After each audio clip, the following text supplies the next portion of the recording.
Nellore CPM నేత పెంచలయ్య హత్య కేసులో ప్రధాన నిందితురాలు అరవ కామాక్షిని పోలీసులు అరెస్ట్ చేశారు. స్క్రాప్ వ్యాపారం ముసుగులో గంజాయిని విక్రయిస్తున్న కామాక్షి వైసీపీ నాయకురాలుగా చెప్తున్నారు.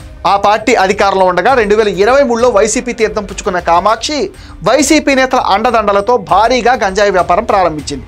కూటమి అధికారంలోకి వచ్చాక కూడా తన దందా కొనసాగిస్తోంది. ఈ విషయం తెలిసిన సిపిఎం నేత పెంచలయ్య పోలీసులకు సమాచారం ఇవ్వడంతో కామాక్షి జీర్ణించుకోలేకపోయింది. తన తమ్ముళ్ళు అనుచరులతో కలిసి పెంచలయ్య హత్యకు ప్లాన్ చేసింది అని పోలీసులు చెప్తున్నారు. లేడీ డాన్గా నెల్లూరులో పేటరేగిపోతున్న కామాక్షి దురాగతాలు ఒక్కొక్కటిగా బయటకు వస్తున్నాయి. గంజాయి స్మగ్లింగ్లో 2022లో ఓసారి పోలీసులు అరెస్ట్ చేశారు. ఆ తర్వాత ఆమెను సస్పెక్ట్గా ప్రకటించారు. పోలీస్ స్టేషన్లో కామాక్షి పైన సస్పెక్ట్ షీట్ కూడా ఓపెన్ చేసిన తర్వాత అప్పటి ఎంపీ ఆదాల ప్రభాకర్ రెడ్డి సమక్షంలో వైసీపీ కండువా కప్పి తమ పార్టీలో చేర్చుకున్నారు.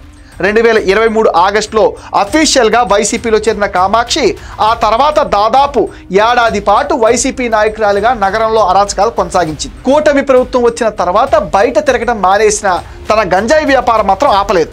ఆమెకు చాలా కాలంగా వైసీపీలో పరిచయాలున్నాయి అంటున్నారు. దీంతో అప్పట్లో వైసీపీలో ఉన్న నెల్లూరు రూరల్ ఎమ్మెల్యే శ్రీధర్ రెడ్డి అనుచరురాలుగా ముద్ర వేసుకునేందుకు ప్రయత్నించడం గమనార్హం. శ్రీధర్ రెడ్డి 2023 మార్చిలోనే వైసీపీ నుంచి బయటకు వచ్చిన కామాక్షి మాత్రం ఇప్పటికీ ఆ పార్టీలోనే కొనసాగుతున్నారు. కానీ అధికార పార్టీ ముద్ర వేసి తన తప్పు కప్పిపుచ్చుకోవడానికి వైసీపీ తెగ తాపత్రయపడుతుంది అంటున్నారు.